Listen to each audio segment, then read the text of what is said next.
Assalamualaikum warahmatullahi wabarakatuh.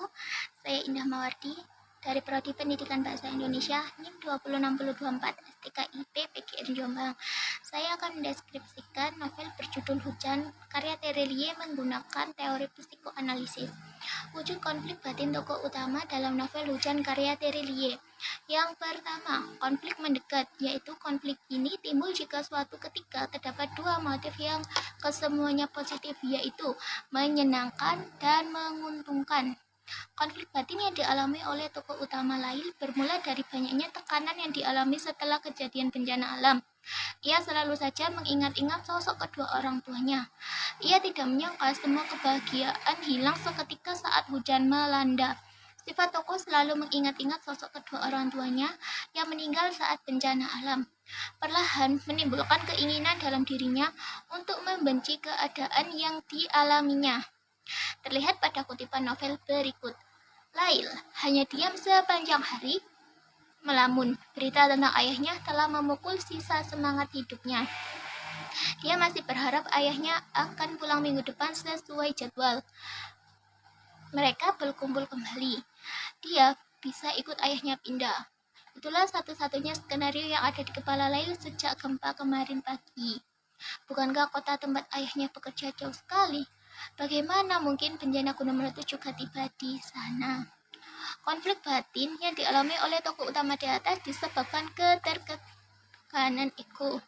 Tokoh utama akibat ditinggal pergi oleh orang tuanya, sehingga menimbulkan konflik dalam dirinya. Konflik batin dalam tokoh utama ini diiringi oleh adanya keinginan kebahagiaan yang belum ia rasakan.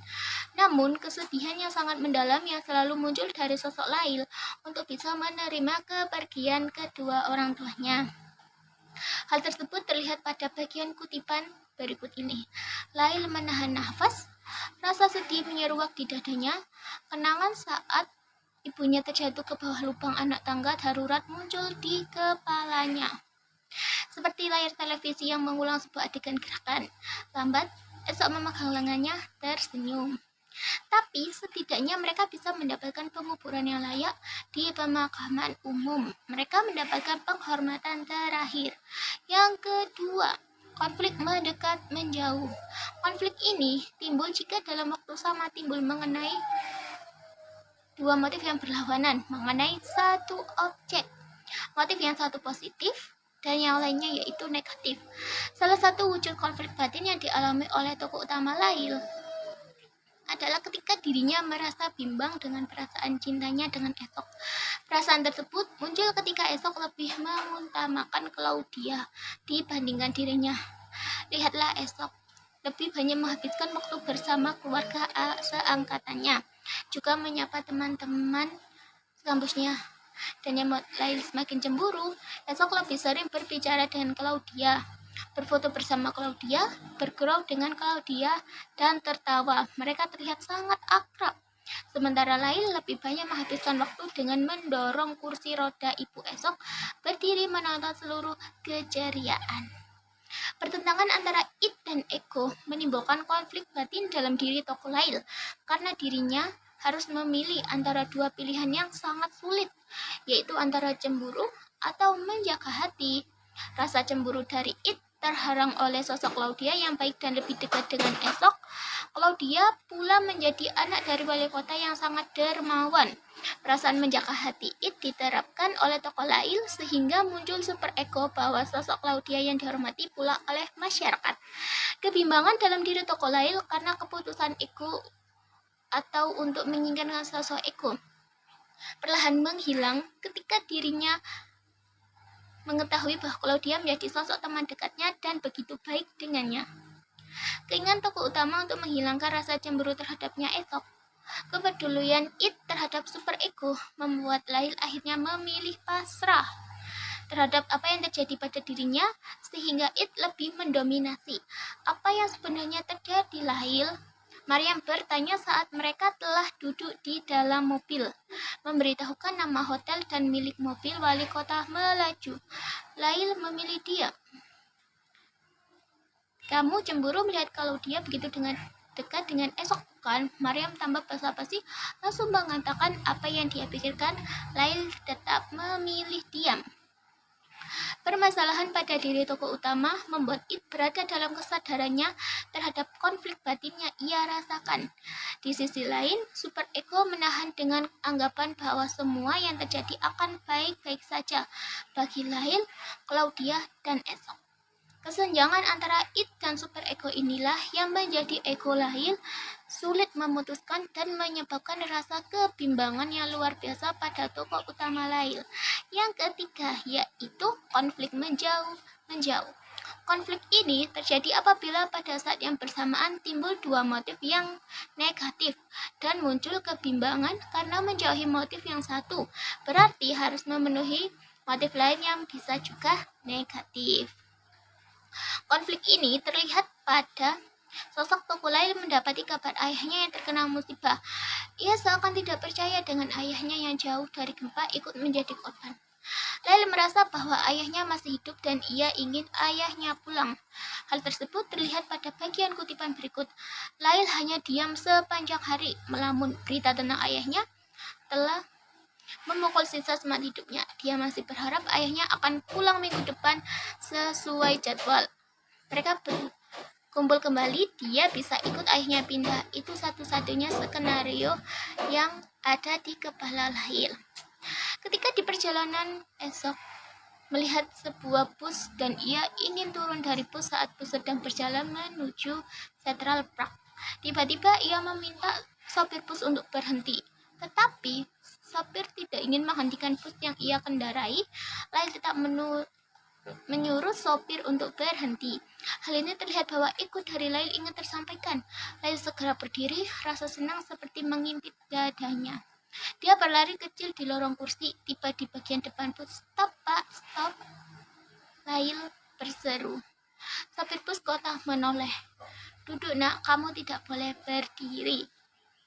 Di dekat pintu saat bus sedang berjalan, "Aku ingin turun." Lyle tidak peduli jika penumpang lain sibuk menonton. Lihatlah Esok tertinggal jauh di belakang. Jalanan menanjak tajam, sepedanya tidak bisa secepat bus. "Kamu hanya bisa turun di halte dekat, Nak," kata dari sopir. "Aku ingin turun sekarang," kata Lyle. Perasaan tokoh utama Lyle yang begitu kecewa, dia berkeinginan untuk menghapus seluruh ingatan masa lalunya yang menyakitkan dengan mesin modifikasi ingatan. Mesin itu milik Elcha, teman dekatnya. Ia berharap bisa menghapus seluruh ingatannya bersama sosok masa lalunya, yaitu Esok. Hal tersebut terlihat pada bagian berikut. "Lyle, aku tidak bisa memaksamu membatalkan terapi ini. Aku mengerti kenapa kamu melakukannya. Tapi izinkan aku menjelaskan dampaknya untuk terakhir kali.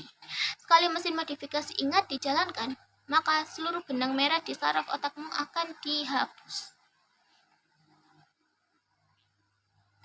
Nah, itu dia merupakan kamu bahkan tidak akan ingat lagi siapa itu Esok.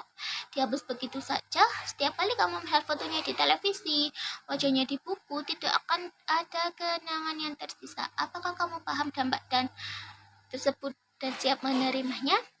Perasaan Lyle yang sudah diliputi rasa marah serta kecewa membuatnya tidak peduli aturan tersebut. Tindakan bodoh itu menghapus ingatan masa tersebut. Hal tersebut dilakukan ego yang dipaksa oleh keinginan It sehingga It lebih mendominasi. Penyebab konflik batin tokoh utama dalam novel Hujan karya Terelia. Faktor internalnya, yaitu faktor internal menjadi penyebab terjadinya konflik batin pada tokoh utama, yakni adanya rasa ketertekanan dan kekecewaan di dalam diri tokoh utama Lyle. Rasa kecewa yang dialami tokoh Lyle muncul ketika semua kejadian buruk menimpanya, mulai dari bencana alam yang menimpa keluarganya dan masalah asmara percintaan. Lyle menjadi yatim piatu sejak hari yang tidak pernah dilupakan seluruh dunia. Sehari itu pula penduduk bumi belajar tentang letusan gunung berapi. Kutipan di atas menunjukkan bahwa tokoh Lyle menjadi yatim piatu dan kejadian gempa bumi itu membuat konflik batinnya mendalam bagi tokoh Lyle. Faktor eksternalnya yaitu menjadi penyebab terjadinya konflik, yakni dari sisi lingkungan yang dialami oleh tokoh utama Lyle. Lyle yang hidup di panti sosial setelah dipindahkan dari pengungsian. Ia tinggal bersama anak-anak yatim piatu lainnya. Di sana ia diawasi oleh Ibu Suri, pengawas dari panti sosialnya tersebut. Sosok Ibu Surya sedikit pemarah, namun disiplin. Ini sering menasehatinya para anak-anak khususnya Lail. Terlihat pada bagian novel berikut. Ibu Surya marah besar saat Lail tiba di lantai 2. Lail tidak pulang, terlambat, masih beberapa jam lagi waktu bebas mereka. Yang membuat Ibu Surya marah. Lail pula dengan pakaian basah. Kenapa kamu tidak berteduh saat hujan turun, Lail? Suara Ibu Suri terdengar hingga ujung lorong lantai 2. Aku tidak sempat berteduh saat turun dari bus, kata Lail. Di sisi lain, faktor eksternal muncul dari tokoh utama Lail, yakni percintaan. Asmaranya dengan lelaki membuat diri tokoh mengalami konflik batin dengan hadirnya sosok laki-laki bernama Esok. Ia merasa bahwa Esok merupakan sosok yang selalu mengerti keadaannya. Esok selalu hadir saat Lail kesepian dan menemaninya kemanapun ia pergi. Namun ia merasa tertekan dengan kepergian Esok. Sekian itu adalah sedikit kesimpulan dari novel Hujan karya Terelie menggunakan teori psikoanalisis. Mohon maaf bila ada salah kata. Wassalamualaikum warahmatullahi wabarakatuh.